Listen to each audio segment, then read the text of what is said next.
Buenas tardes, mi nombre es Laura Sofía Salamanca y hoy voy a hablarles sobre el inversor trifásico.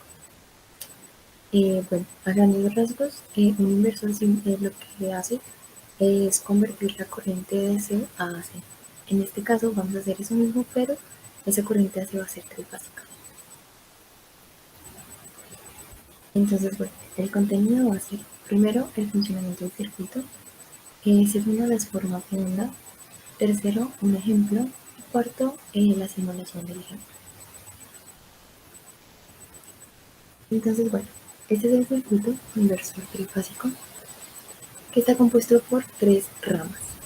Entonces, esta parte va a ser una rama. Cada vez que hay dos transistores, dos chaves de potencia, es una rama, esta es la segunda rama y la tercera rama. Y en medio de cada rama va a ser donde se va a medir la fase. Entonces, acá está la fase A, la fase B y la fase C. Entonces, para comenzar, hay dos modos de operación. Está el modo de operación de 120 grados y el modo de operación de 180 grados. Sin embargo, el de 180 grados es el más usado, el más común y el que les voy a explicar el día de hoy. Entonces, para el funcionamiento existen dos principales características, dos principales cosas que siempre se deben cumplir. La primera es que siempre se encuentran tres transistores en conducción. Entonces, siempre van a haber solo tres transistores en conducción.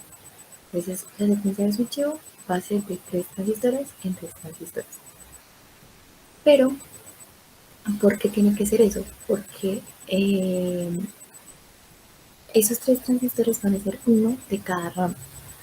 ¿Por qué? Porque, por ejemplo, si aquí en esta rama ni Q1 ni Q4 están en conducción, pues esta fase A quedaría nula. Entonces el circuito ya no funcionaría como lo deseamos. Y por otra parte, la segunda característica es que nunca dos de la misma rama van a estar conduciendo simultáneamente.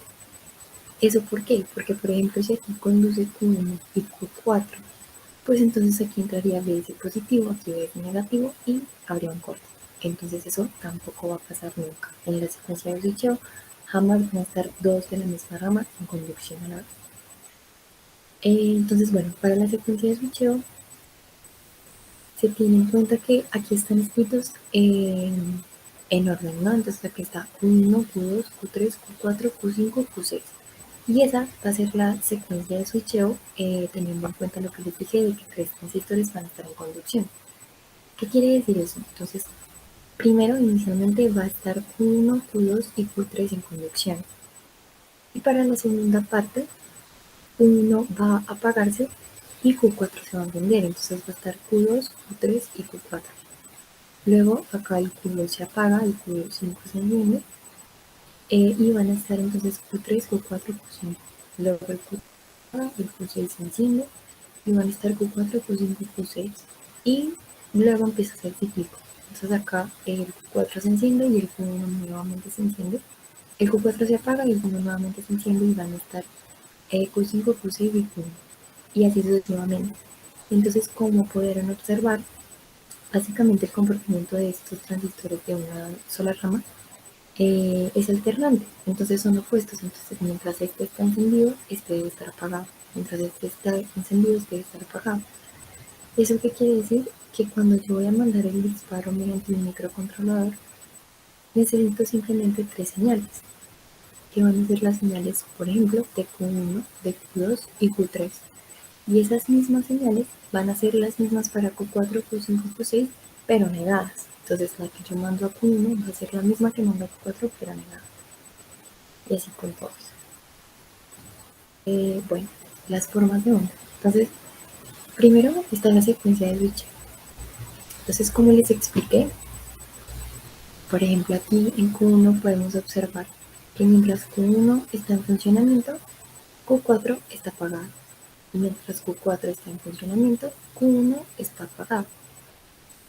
Así Q2 con Q5 también se alternan, entonces Q2 está prendida mientras Q5 está apagada. Y Q3 y Q6, entonces Q3 está encendida y Q6 está apagada. De aquí también podemos destacar lo que les... en el modo de operación de 180 grados, Una característica de modo es que los transistores van a operar medio periodo. Entonces, medio periodo están activos, medio periodo desactivos. Entonces, eso también lo podemos observar aquí. Entonces, aquí está medio periodo activo, medio periodo desactivo, y así. Y así todos, donde también se cumple el desfase respectivo. Bueno, ¿qué más podemos observar aquí? También podemos observar la secuencia que les dije. Entonces, aquí está, por ejemplo, en funcionamiento Q1, Q2 y Q3. Cuando Q1 se apaga, entonces estarían Q2, Q3 y Q4. Cuando Q2 se apaga, entonces Q3, Q4, Q5.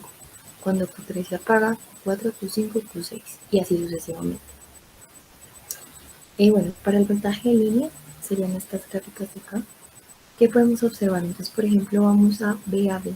Entonces, si estamos aquí en B a B, pues lo que observamos es que aquí entra el BS positivo y en B el negativo. Entonces, como la diferencia o lo que observaríamos sería el BS positivo. De igual forma, en BBC, entonces aquí estaría BS positivo y eso sería lo que veríamos con respecto a la diferencia de acá que sería negativo. Entonces acá veríamos positivo. Acá también pues podemos observar el desfase siempre de 120, entonces el desfase de este con este 120 y este respecto a este también 120. Y finalmente, para el voltaje de fase, ¿qué podemos observar? Entonces, para el voltaje de fase lo que se hace, teniendo en cuenta una carga en Y, es como tres modos eh, o tres partes por las que pasa. Entonces está el modo 1, digamos, vamos a ver el VAN. Entonces está en el modo 1. Lo que nos interesa es el voltaje VAN. Entonces realizamos la respectiva operación, entonces el paralelo de estas cargas y luego el seriado, y lo que obtendríamos sería DS tercios, sería esa parte de acá. Luego en el modo 2, ¿no? Haríamos pues la ecuación correspondiente, entonces el paralelo entre estas dos, luego el seriado, para obtener en este caso lo mismo, VAN. Y pues lo que obtendríamos en este caso sería 2 PS tercios, que sería esta parte de acá. Y para el modo 3, si se dan cuenta, es como el mismo modo 1, pero pues acá está el B y el C intercalados. Pero pues obtendríamos también BS tercios, sería esta parte de acá. Y pues ya esta parte sería como lo mismo, pero pues la parte negativa. Entonces, bueno, eso sería para BAN. Lo mismo ocurriría con BN y BCN, pero pues teniendo en cuenta el desfase. Bueno, de esta parte cabe resaltar, o bueno, podemos observar como primero la forma de onda, y nos damos cuenta que pues es una señal AC y una señal senoidal, bueno, que se asemeja como a una senoidal. Obviamente no es una senoidal pura, pero tiene mucho menos distorsión armónica con respecto al circuito monofásico. Bueno, ahora el ejemplo. Entonces el ejemplo dice, el inversor trifásico de la figura, bueno, el inversor trifásico tiene una carga conectada en Y de 5 ohmios de resistencia y 23 milihenrios de inductancia. La frecuencia del inversor casi siempre se trabaja con la frecuencia de la red, entonces 60 Hz, y el voltaje DC de entrada es de 220 voltios. Entonces nos piden expresar el voltaje instantáneo de línea a línea, B a B, y la corriente de línea IA en una serie de Fourier. Nos piden el voltaje RMS de línea, el voltaje RMS de fase, el voltaje RMS de línea a la frecuencia fundamental, el voltaje RMS de fase a la frecuencia fundamental, la distorsión armónica, algunos parámetros característicos de desempeño del circuito, la potencia de carga, la corriente promedio del transistor y la corriente de RMS del transistor.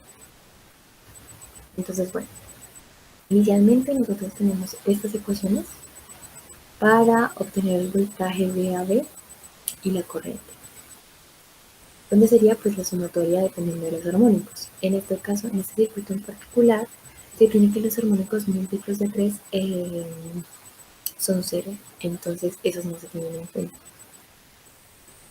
Entonces comienza 5, 7, 11 y así sucesivamente. Entonces esta sería como la expresión del voltaje, esta es la expresión de la corriente. Bueno, para el punto B nos tiene el voltaje de línea. Entonces, pues aquí básicamente es aplicación de fórmulas nada más, entonces tendríamos esta expresión simplificada que al operarla nos daría 179.63 voltios. Estos valores ahorita los vamos a comprobar en la simulación. El voltaje de pico, pues como sabemos, es coger el voltaje de línea sobre raíz de 3. O bueno, también lo podríamos expresar de esta forma, obtendríamos esta relación y al final nos da 103.7 voltios. Bueno, teniendo en cuenta la frecuencia fundamental, tendríamos estas ecuaciones, entonces obtendríamos esta relación, nos da 171.53 voltios, y haciendo lo mismo que el eje de pues tener el voltaje de línea, solo simplemente dividir por raíz de 3 para obtener el voltaje en fase, que sería 99.03 voltios.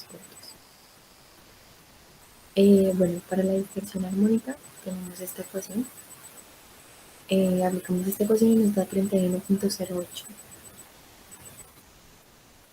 Para el factor de distorsión también tenemos la fórmula por este y nos da 1.2%. Bueno, acá nos pedían la distorsión y el factor de distorsión para el armónico de menor orden.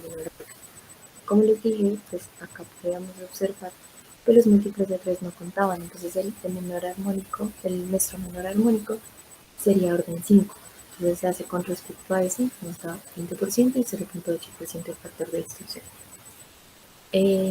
Para la potencia, lo que hacemos es sacar la corriente, estos coeficientes que podemos observar acá. Que teníamos acá 14, 0.634, 0.33, 0.13, sin importar el signo porque pues los vamos a llevar al cuadrado. Todo eso en raíz, bueno, llevarlo en medio, todo eso sobre raíz de 2, obtenemos nuestra corriente y con esa corriente pues ya podemos hacer la relación para obtener la potencia, teniendo en cuenta que 3 la potencia, que en este caso sería 1473 watts. Bueno, y para la corriente promedio del transistor y la corriente de RMS, pues hacemos estos cálculos respectivos. Entonces, para la corriente promedio, pues primero sacamos la corriente del circuito, que sería la potencia, en este caso ya la habíamos obtenido, sobre el voltaje de entrada nos da esta corriente y eso dividido 3 obtenemos la corriente promedio del transistor. Y para la corriente de RMS, pues es tomar la corriente IL que habíamos obtenido aquí sobre raíz de 3 y obtenemos la corriente del transistor.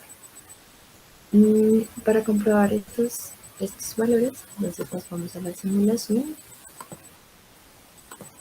Bueno, entonces acá está el circuito implementado, cada llave con su disparo, entonces acá se tiene en cuenta, bueno, este 16, se tiene en cuenta nuestra frecuencia, 60 Hz, y como les dije, entonces como estamos trabajando con 180 grados, en modo operación de 180 grados, entonces estarían trabajando en medio periodo, por lo tanto, este número es la mitad de nuestro periodo.